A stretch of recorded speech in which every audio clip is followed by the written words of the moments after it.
Welcome, everyone, to PhD Lyrics, overanalyzing the songs you shower to. Indeed. Today, we're diving deep. We're applying our, let's say, rigorous academic toolkit to a truly seminal work. Skee-Lo's I Wish. A classic. Absolutely. And we're gonna, well, dissect it. Find meanings that maybe, just maybe, weren't consciously intended, but are definitely there. Oh, undoubtedly. We aim to elevate shower thoughts to dissertation level. Let's begin at the beginning, shall we? Let's. The foundational wish. I wish I was a little bit taller. Now, on the surface, fine. Height. Pretty straightforward, yeah. But is it just height? Or are we talking about something deeper, a kind of Lacanian lack? Is he yearning for physical presence, or is it symbolic? You know, the phallus, societal power, completeness? What's interesting is it's a little bit taller. It's not like a massive change. Good point. It suggests maybe just enough to cross some invisible threshold, to gain that slight edge in the symbolic order you mentioned, a subtle recalibration. And then right after that, I wish I was a baller. Yeah, baller. That word itself is loaded, isn't it? Absolutely. Is it just basketball skills, athletic prowess? Or is it more? Like financial success, social dominance, a certain kind of presence. Exactly. Thinking maybe, Bourdieu here, cultural capital. The baller has this capital status recognition that our narrator feels he just doesn't have access to. Precisely. It's a package deal. Yeah. Skill, money, maybe charisma. It's a recognized form of social currency. He sees it and he wants it. Okay, so we have height, status, then the romantic angle. I wish I had a girl who looked too good, I would call her. The look good part, obviously, that jumps out. Right, the male gaze, perhaps. Objectification, prioritizing the visual. It certainly raises those questions. Yeah. But then there's the second part. I would call her, it's conditional. Yeah, like even if he gets the girl who looks good by his standards, there's still hesitation. Exactly, an insecurity there. It suggests the problem isn't just not having the girl, but maybe his own confidence, even in that hypothetical situation, a barrier within himself. Interesting. Okay, so then things get a bit weirder. Wish I had a rabbit in a hat with a bat. And a 6'4" Impala. Right, okay. What is going on there? Well, you've got pure fantasy, the rabbit, the magic, the implied threat of the bat, maybe. Desire for agency, magic powers to change his situation. Could be. Juxtaposed immediately with something very concrete, very material. The 6'4" Impala, a status symbol, right? Especially in that era and context. Absolutely. It's this mix of wanting magical solutions and wanting real-world, recognized markers of success and cool. Then we snap back to height, but it's much more specific this time. I wish I was like 6'9". So I can get with Leoshi. Leoshi, right. She becomes the embodiment of what's unattainable. And that specific height, 6'9", it's almost comical. It highlights how arbitrary these standards of attraction can feel, doesn't it? Like desire follows some weird specific rule book only he perceives. It really does. It pins his romantic failure, in this specific case, onto this quantifiable physical thing. If only I were this tall, then Leoshi. It simplifies a complex dynamic into a number. Okay, let's talk about the basketball court. He keeps getting picked last, or not picked at all. Yeah, that's a powerful image. It feels like a metaphor for everything else, right? Social exclusion, feeling inadequate. Definitely.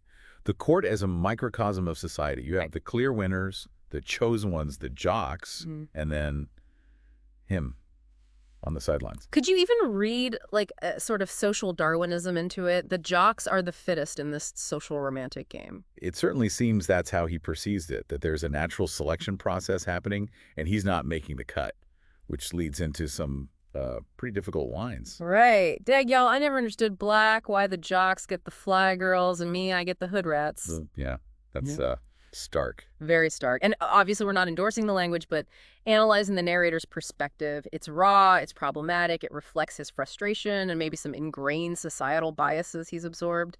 Socioeconomic, racial undertones. It's all tangled up in there. It's his articulation of this perceived injustice, this hierarchy where he feels systematically disadvantaged. And it doesn't end well for him, does it? No. Got hit with a bottle, and I've been in the hospital. Voicing that frustration has immediate, violent consequences in his world. It highlights the danger and volatility of navigating those social dynamics he's lamenting. Okay, shifting gears slightly, back to the material world. The car thing comes up again. Right, the contrast between his reality and his desires. He's got the hatchback, flat spare tire, an 8-track. These details paint a picture, don't they? Symbols of being behind the times, maybe lacking resources. Yeah. And the desire. A brand new car, specifically, again, the 6'4" Impala. It really emphasizes how much weight is put on these external markers. The right car equals desirability equals status. It's a clear equation in his mind. Then there's the prom night bit. Ah, yes. I heard that prom night is a bomb night. With the hood rats you can hold tight. He's trying to find acceptance, maybe, in a different social circle, the one he previously dismissed. Seems like it. But even there. But really, though, I'm Figaro. When I'm in my car, I can't even get a hello. Still invisible, still isolated. What about Figaro? That seems random. It does, doesn't it? Unless. Are we overthinking this enough? Let's. Figaro the barber. Yeah. Clever, scheming, socially mobile character. Is he subconsciously wishing he had that kind of cunning to navigate these situations? Ooh, I like that. A yearning for social agility, for the cleverness to make things happen rather than just wishing they would. But yeah, the punchline is, even in his own space, his car, he's ignored. And he's cruising Crenshaw, this concrete jungle. We see him actively trying. Mm-hmm. Watching the world go by, seeing what he wants. She looks fly, makes me say my. It's repetitive. Almost like he's stuck in this loop of observation and longing, right? Seeing, wanting, but not attaining. My indeed. Then there's a shift, a sort of escape. Into fantasy, yeah. The ghetto games and ghetto names. Little Mookie, Big Al, Lorraine, naming imagined kids. It feels like creating a space where he does belong, where he has control, connection, a family. An assertion of identity, maybe, within this imagined reality. Yeah. A brief break from the wishing. But reality bites back. Rejection happens. And his response. See, I go simple, I go easy, I go Greyhound. The Greyhound bus. What a metaphor. It really is. It's retreat, isn't it? Escape. Removing himself physically from the place of pain, the source of the longing. Just leave. Yeah. Go somewhere else where maybe these things don't matter as much. Anonymity. And then we end where we began, essentially. Back to the refrain.